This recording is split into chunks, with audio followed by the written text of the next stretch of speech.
KBS 대전 생생뉴스.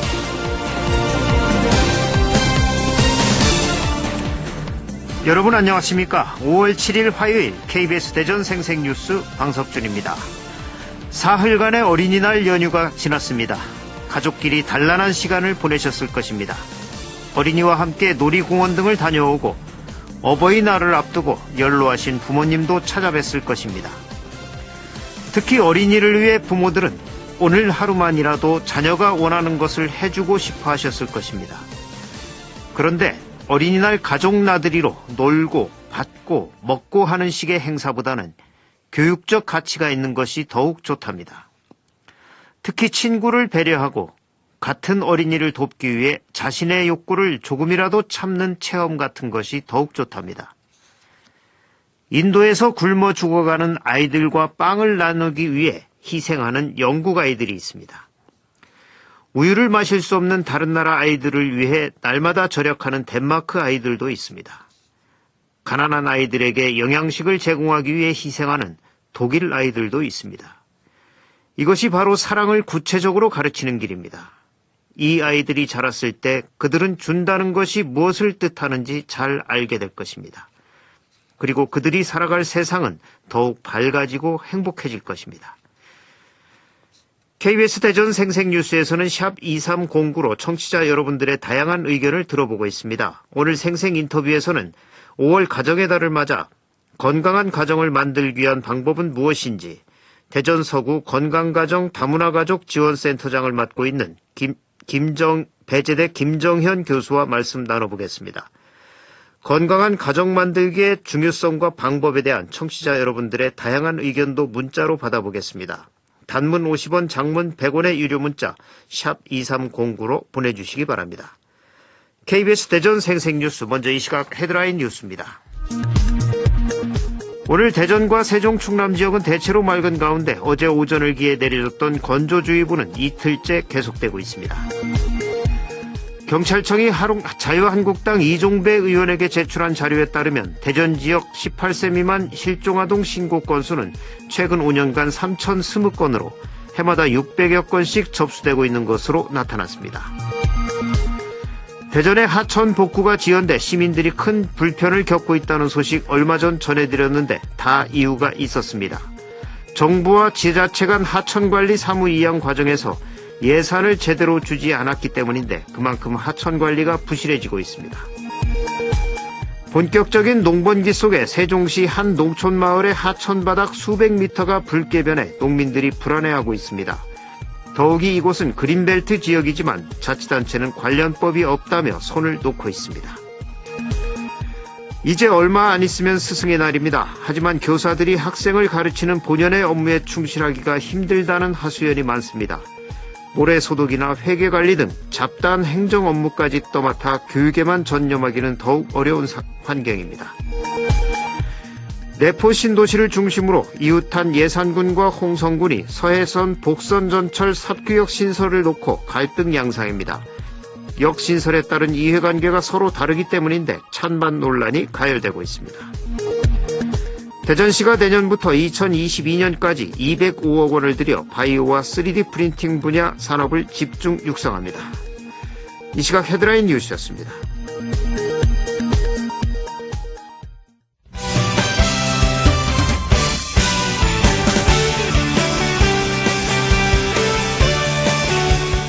뉴스브리핑 순서입니다. KBS 대전 보도국의 조정아 기자 나와 있습니다. 조 기자 안녕하세요. 네, 안녕하세요. 영농철을 앞두고 세종시의 한 농촌마을의 하천바닥 수백 미터가 붉게 변해 농민들이 불안해하고 있다고요. 네, 그렇습니다. 이 마을은 그린벨트로 지정된 곳인데요. 취재진이 직접 방문해본 결과 농업용수로 사용하는 하천 바닥이 붉게 변했고 일부 구간에는 기름 덩어리까지 떠 있었습니다. 네. 지난달 초 상류에 있는 3,300제곱미터 가량의 밭에 흙과 함께 채운 음식물 비료에서 침출수가 흘러나온 건데요. 수질오염에 의심되는 상황이다 보니까 농민들이 불안해할 만하죠. 예, 상황이 이런데도 자치단체는 손을 놓고만 있다고요. 네, 세종시는 이 상황을 알고도 한 달이 다 되도록 수질검사조차 하지 않았습니다. 수질검사는 오염 원인에 따라 폐기물관리법, 수질법 등에 근거해야 하는데 비료로 인한 오염은 관련법이 없다는 거죠. 하지만 환경부는 오염된 물이 공공수역으로 흘러 들어가는 것으로 판단된다면 물환경보전법에 따라서 관할 지자체에서도 수질 조사를 할 수 있는 법적 근거가 있다면서 다른 해석을 내놨습니다. 네. 취재가 시작되자 그제서야 세종시는 침출수가 유출된 땅 주인에게 원상복구 명령을 내렸는데요. 아직 오염 정도도 파악되지 않아서 농민들은 여전히 불안해하고 있습니다. 예. 물이 오염되고 있으면 우선 법을 떠나서 이 수질 검사부터 해봐야 되는 게 상식인 것 같은데. 네. 더구나 환경부에서는 할 수 있다는데 자치단체는 할 수 없다며 안 하고 있다는 건 이게 어떻게 해석해야 되는지 참 행정수도로서 세종시 참 부끄러운 모습인 것 같습니다. 곧 있으면 스승의 날이죠. 그런데 교사들이 학생을 가르치는 본연의 업무에 충실하기가 힘들다. 이런 하소연이 많다는데 무슨 얘기죠? 네, 초등학교 교사의 경우 우선 중고등학교처럼 한 과목만 담당하는 게 아니라 반 전체를 담당하는 거잖아요. 네. 그러다 보니까 담임 교사를 하면서도 잡다한 업무들을 떠맡아서 하게 되는데요. 놀이터 모래 관리부터 원어민 교사 숙소 계약, CCTV 설치 보수 등 수업과 거리가 먼 업무들이 수두룩한 겁니다.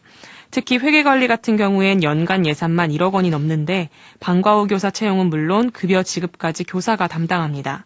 부담도 되는 데다가 교육에만 집중할 수 없다는 말이 나올 수밖에 없는 거죠. 예, 아이들을 가르쳐야 할 교사가 이 생각지 못한 과도한 행정 업무에 시달리게 되는 건데 교사도 교사지만 이게 아이들한테도 고스란히 피해가 갈 수도 있겠어요? 네, 그렇습니다. 수업에 전념할 수 없으니까요. 실제로 대전은 지난해 시도교육청 평가 교원 행정업무 경감 만족도에서 전국 최하위를 기록하기도 했는데요. 대전 지역 교사 3,500여 명은 개선책 마련이 시급하다면서 국민권익위원회와 대전교육청에 집단 민원을 제기했습니다. 네, 교사의 행정업무 경감 만족도에서 대전이 전국 최하위다. 대책이 나와야 될 것 같습니다. 네. 내포 신도시를 중심으로 이웃한 예산군과 홍성군이 서해선 복선전철 삽교역 신설을 놓고 갈등 양상이라는데 조 기자, 일단 삽교역에 대해서 설명을 좀 해주시죠. 네, 삽교역은 홍성과 경기도 화성 90km를 잇는 서해선 복선전철역입니다. 네. 지난 연말 국토교통부 사전 타당성 조사를 통과한 뒤 기획재정부 의뢰로 총사업비 변경안이 심의 중인데요. 국토부는 2024년을 기준으로 삽교역의 하루 이용객이 8,000명에 달해서 역신설이 타당하다고 봤습니다. 이에 따라 당초 오는 2036년까지 장래 신설역으로 예정됐었지만 최근 본공사에 포함하는 방안이 추진되고 있습니다. 네. 그런데 역신설에 따른 이해관계가 서로 다르다 보니까 이게 찬반 논란이 가열되고 있다고요? 네, 일단 예산 주민들은 삽교역이 서산에 추진 중인 민간공학과 연결되고 내포 신도시의 접근성도 좋아진다면서 환영하는 입장입니다. 네. 하지만 홍성 주민들은 홍성역과 불과 10km 떨어진 곳에 역을 신설하면 승객과 물류 수송에서 효율성과 경제성이 떨어진다면서 강력하게 반발하고 있는데요. 이달 초 홍성군 지역발전협의회를 중심으로 삽교역 신설 반대 서명운동에 나섰고요. 조만간 서명부를 국토부에 보낼 예정입니다. 삽교역 신설 계획의 기재부 타당성 검토 결과가 이르면 다음 달 나올 예정인 가운데 자칫 지역 분열 양상마저 우려됩니다. 예. 이 SOC와 관련한 판단 기준은 무엇보다도 주민 편의가 우선돼야 하겠죠. 그리고 수요가 기준이 돼야겠죠. 이 밖에 밤사이 사건 사고 있었습니까? 어제 오후 4시쯤 청양군 청양읍의 한 양계장에서 불이 나 닭 15,500마리가 폐사하고 양계장 내부 800여 제곱미터가 불에 타 4,600만 원의 재산 피해를 낸 뒤 40분 만에 꺼졌습니다. 네, 뉴스브리핑 조정아 기자였습니다. 수고하셨습니다. 감사합니다. 오늘의 생생정보입니다. 충청남도는 미래 성장 잠재력을 갖춘 유망 중소기업을 모집합니다. 신청은 6월 18일까지며 접수처는 공장이 위치한 해당 시군 기업지원 담당 부서입니다. 세종시 농업기술센터가 21일부터 다음 달 11일까지 생활용 미생물 활용 교육을 합니다. 신청은 농업기술센터 홈페이지에서 할 수 있습니다. 대둔산 도립공원 사무소는 17일까지 도립공원 내 무단 방치 물건 등을 제거합니다. 논산시가 노후된 어린이 통학 차량에 LPG 차량으로의 전환을 지원합니다. 대당 500만 원씩 총 5대의 신차 구입 비용을 지원합니다. 신청 기간은 오늘부터 10일까지며 우선순위에 따라 대상자를 선정합니다. 충남문화재단은 2019 충남 고유 문화브랜드 기획사업 보부상 로드의 대학생 홍보단을 모집합니다. 모집 기간은 17일 오후 6시까지고 도내에 소재한 대학교 재학생 또는 휴학생이면 누구나 지원할 수 있으며 충남문화재단 홈페이지에 게시된 서식을 작성해 신청하면 됩니다. 유홍준 교수 제5회 기증유물전이 오늘부터 부여문화원 전시실에서 열립니다. 유홍준 명지대 석좌 교수가 연구와 집필을 위해 평생 수집해온 서화 400여 점과 도서 8천여 권이 전시됩니다. 날씨입니다. 오늘 대전과 세종, 충남 지역은 대체로 맑은 가운데 이제 어제 오전을 기해 내려졌던 건조주의보는 이틀째 계속되고 있습니다. 낮 최고 기온은 대전과 공주, 천안이 23도, 홍성 20도, 보령 18도 등 어제와 비슷하거나 조금 높겠습니다. 미세먼지와 초미세먼지 농도는 종일 보통 수준을 보이겠습니다. 내일은 대체로 맑다가 오후부터 구름이 점차 많아지겠고 아침 최저 기온 3도에서 10도, 낮 최고 기온은 19도에서 23도가 예상됩니다. 지금까지 생생정보였습니다.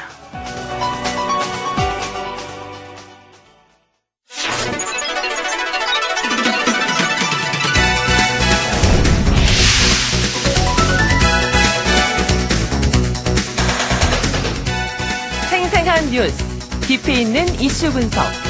여러분은 지금 방석준 앵커와 함께하는 KBS 대전 생생뉴스를 듣고 계십니다. 5월은 5일 어린이날, 8일 어버이날, 21일 부부의 날이 있는 가정의 달입니다. 가정은 사회생활의 기초 단위이자 경제활동의 핵심 단위이고 인성교육과 사회교육이 시작되는 기본입니다. 요즘 우리 사회의 근간이 되는 가정이 흔들리고 있습니다. 결혼을 미루거나 결혼을 하지 않는 젊은이들이 늘어나고 결혼을 해도 아이를 낳지 않는 경우도 많습니다. 그리고 각종 아동학대 문제와 노인학대 문제가 가정 안에서 발생하고 있는 게 현실입니다. 오늘 생생 인터뷰에서는 5월 가정의 달을 맞아 건강한 가정을 만들기 위한 방법은 무엇인지 대전 서구 건강가정 다문화가족 지원센터장을 맡고 있는 배재대 김정현 교수와 말씀 나눠보겠습니다. 건강한 가정의 중요성과 건강 가정을 만들기 위한 방안에 대한 청취자들의 의견 샵 2309 문자로도 받아보겠습니다. 단문 50원, 장문 100원의 유료 문자 샵 2309로 여러분들의 의견 보내주시면 됩니다. 김정현 교수님 안녕하십니까? 네, 안녕하세요. 네, 5월은 가정의 달이죠? 네. 어린이날, 어버이날, 부부의 날, 뭐 이런 좋은 날들이 또 가정의 근간을 이루는 구성원들을 위한 기념일이 많은 달인데 먼저 가정의 중요성 어떻게 봐야 할까요? 네, 많이 바쁜 달이죠. 네. 네, 가정은 사회의 가장 작은 단위입니다. 아이가 태어나서 가장 먼저 만나는 곳이기도 하지요. 사실 요새는 1인 가구가 많아지기도 했지만 가정 안에는 다양한 구성원들이 함께하고 있는데요. 네. 그 안에서 관계를 맺으면서 많은 것을 배우는 가장 기초가 되는 곳이라고 할 수 있어요. 네. 그런데 이렇게 중요한 곳이기도 하지만 중요한 만큼 또 많은 문제가 발생될 수 있기 때문에 네. 부부관계라든지 부모와 자녀 관계라든지 또 형제자매 관계, 다시 말씀드리면 가정의 구성원들의 가장 중요한 이유라고 볼 수 있습니다. 예. 그래서 사실 예로부터 가정교육, 밥상머리 교육 이런 얘기들을 많이 했지 않습니까? 네, 그렇죠. 예, 자녀가 결혼을 해서 뭔가 잘못을 하면 부모들이 욕을 먹는다. 뭐 이런 어르신들의 얘기도 굉장히 많이 있었습니다. 네, 맞습니다. 예. 하지만 요즘 한국 사회의 가정이 많이 흔들리고 있죠. 우선 젊은이들은 일자리 문제 등으로 결혼을 미루거나 아예 하지 않는 경우가 많고 또 결혼을 해도 아이를 낳지 않아서 이 저출산 문제가 심각한 사회 문제가 되기도 했고 이 부분 어떻게 보십니까? 네, 지금 우리나라는 가장 시급한 문제가 저출산 고령화 문제라고 볼 수 있어요. 네. 특히 이제 저출산 문제는 과거와는 다르게 결혼이라든지 출산이라든지 또 육아라는 부분에 있어서 가치관이 많이 달라져 있죠. 과거에는 인생 설계라고 하는 데 있어서 결혼이라는 과정이 너무 자연스러운 과정이었고 또 결혼을 하게 되면 자녀를 출산하는 일련의 과정이 순조롭다고 해야 될까요? 아니면 당연하다고 해야 될까요? 예. 당연하게 생각했던 이러한 과정이 지금은 모두 다 선택에 따른 자율적인 부분이 되었고요.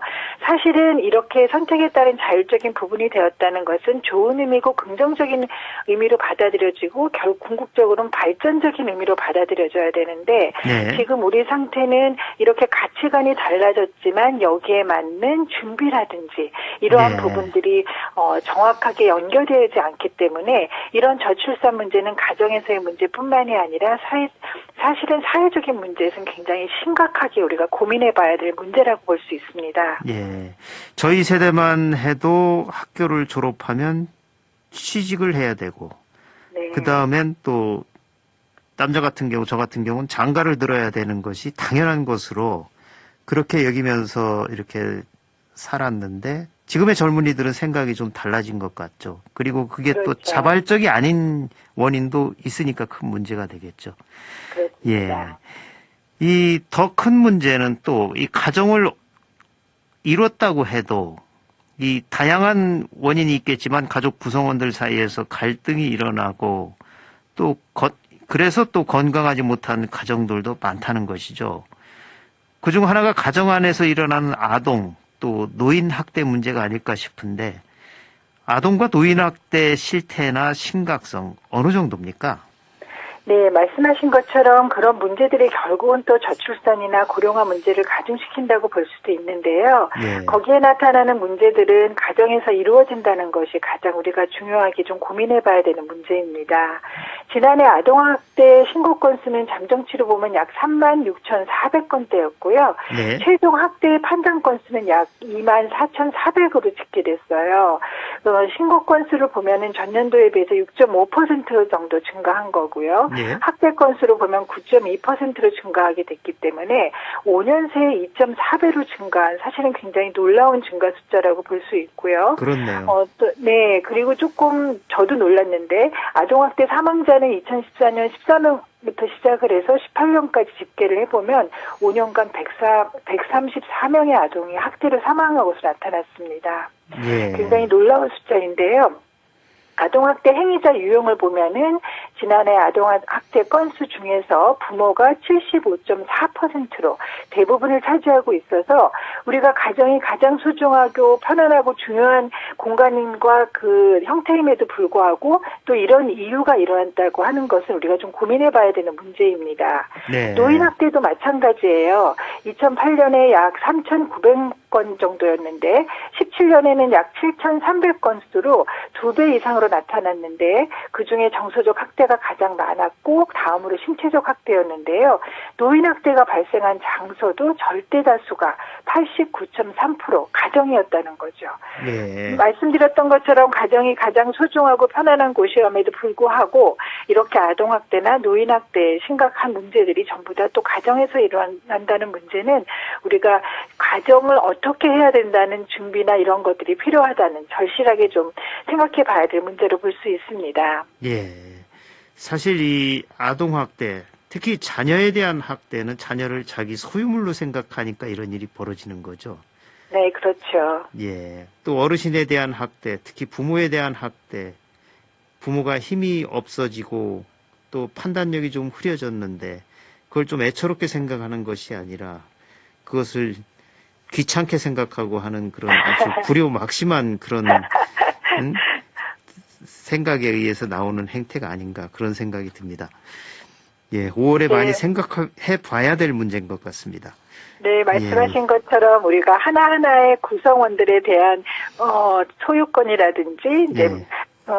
편안하게 해도 된다는 거를 막 해도 된다는 그런 의미로 받아들이는 경우가 많은데요. 예. 사실은 우리가 가정 안에서는 관계의 소중함을 가장 중요하게 생각해야 되는 문제로 볼 수 있습니다. 예.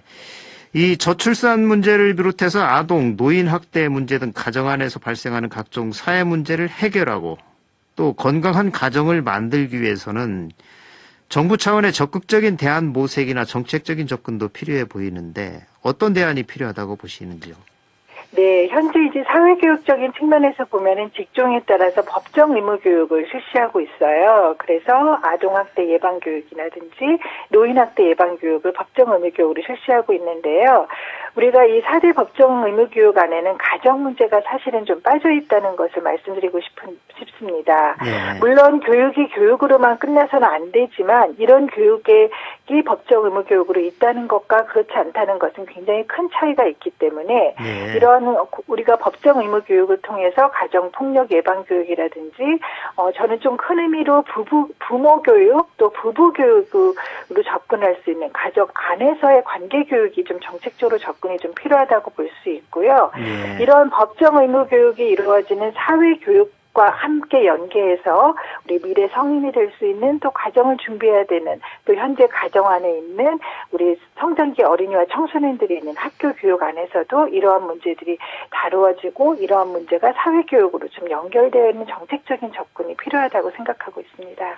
예, 그렇겠네요. 사실 그동안 이런 교육들은 자연스럽게 가정에서 또는 사회에서 본인이 생활하면서 이렇게 습득해온 것들이었는데 이젠 의무적으로 받아야 될 필요가 있는 사회가 됐다. 이런 것이군요. 그렇죠? 네, 맞습니다. 우리가 자연스럽게 순차적으로 이루어졌던 과정의 과거에서하고 달리 지금은 모두 선택과 자율적인 의견에 의해서 이루어지기 때문에 그거에 대한 준비의 의미에서는 가정 안에서의 교육뿐만이 아니라 학교 교육, 사회 교육이 일련의 과정으로 연계돼서 성장하면서 또 성인이 되면서 또 생애 설계를 계속 준비하면서 연결되어야 한다는 것이 정책적으로 접근이 되는 것이 꼭 필요합니다. 예.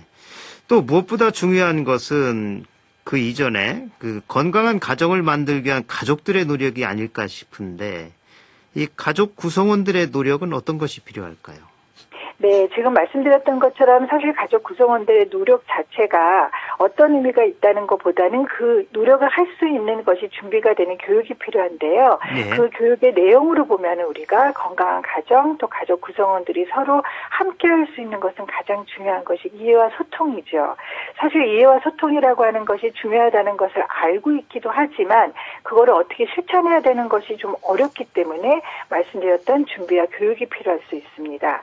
예를 들면 우리 다문화 사회를 살아가는 다문화 가정에 좀 예를 들어볼게요. 예. 우리가 다문화 가정은 가정을 새롭게 준비한다는 거에 대한 인식을 가지고 있잖아요. 그리고 한국인 배우자와 한국이 아닌 다른 나라에서 오신 배우자가 함께 만들어 가야 되기 때문에 네. 이런 부분에 있어서는 가정을 구성해서 나가는 거에 대한 준비된 교육이 많이 필요한데요. 가장 큰 차이가 문화의 차이라고 볼 수 있습니다. 그래서 문화가 서로 다른 배경을 가진 사람들이 만나서 가정을 이루었을 때 가장 중요한 것이 이해와 소통이죠. 네. 그 부분을 중심으로 생각해 보면 우리가 가정이라고 하는 것은 다문화 가정은 문화가 다르다는 것을 인지하고 있는데 다문화 가정에는 우리들의 가정도 각각 다른 사람들이 함께하고 있는 거라고 생각한다면 네. 우리가 가족 구성원 안에 이해와 소통이 가장 중요하다고 볼 수 있습니다. 예, 그렇죠. 다문화 가정이 아니더라도 각자 다른 별에서 온 남자와 여자다 네. 보니까 서로 굉장히 다른 면이 많겠죠. 네, 맞습니다. 예. 그래서 이해와 소통이 가장 중요하다고 보고 이 이해와 소통이 중요한 것에 대한 노력이 그만큼 필요하고 그 노력을 위해서는 준비와 교육이 필요하다고 볼 수 있습니다. 예. 그래서 이런 건강한 가정을 만들기 위해 여러 프로그램들을 운영하고 있는 곳이 대전 서구 건강가정 다문화가족 지원센터인데 이번에 소개도 좀 해주시죠. 네, 명칭이 좀 길지요. 예. 그렇지만 말 그대로 생각하면 우리 모두 다 같이 건강한 가정이 돼야 되고 그중에 이제 조금 건강한 가정을 만드는데 좀 새로운 문화를 가지고 있는 다문화 가족이 함께할 수 있도록 지원하는 센터입니다. 네. 배재대학교 산학협력단에서 운영을 하고 있고요. 저희 배재대학교 안에 위치하고 있습니다. 다문화 가족을 포함해서 우리 모든 가족이 다양한 가족이기 때문에 이 다양한 가족을 대상으로 교육 프로그램, 상담 프로그램, 체험 프로그램을 지원하고 있고요. 누구든지 와서 이용할 수 있습니다. 더불어서 공동육아 나눔터를 함께 운영하고 있어요. 그래서 그 주말이라든지 또 주중에 공동육아 프로그램을 나눌 수 있고요. 2015년부터 우리가 건강가정과 다문화가족지원센터를 모두 지원할 수 있는 센터를 운영하고 있고요. 예. 동일 배재대학교 안에는 이 건강가정 다문화가족지원센터뿐만이 아니라 일자리를 찾아주는 세일센터와 또 아이돌봄을 지원하는 아이돌봄 지원센터, 또 다문화 가족을 교육할 수 있는 다문화 교육센터, 또 어린이들의 급식을 관리할 수 있는 어린이 급식관리 지원센터의 유관기관들이 같이 존재하고 있어서 다양한 협업과 체계적인 다양한 프로그램을 개발하고 운영하고 지원하고 있습니다. 예. 이게 대전 서구 가정만 지원을 해주시는 겁니까? 아니면?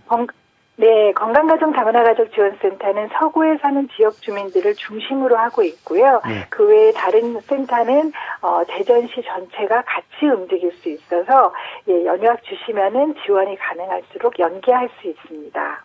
예, 다른 구에 사시는 분도 서구 지원센터로 연락을 하면 연계해 주실 수 있다.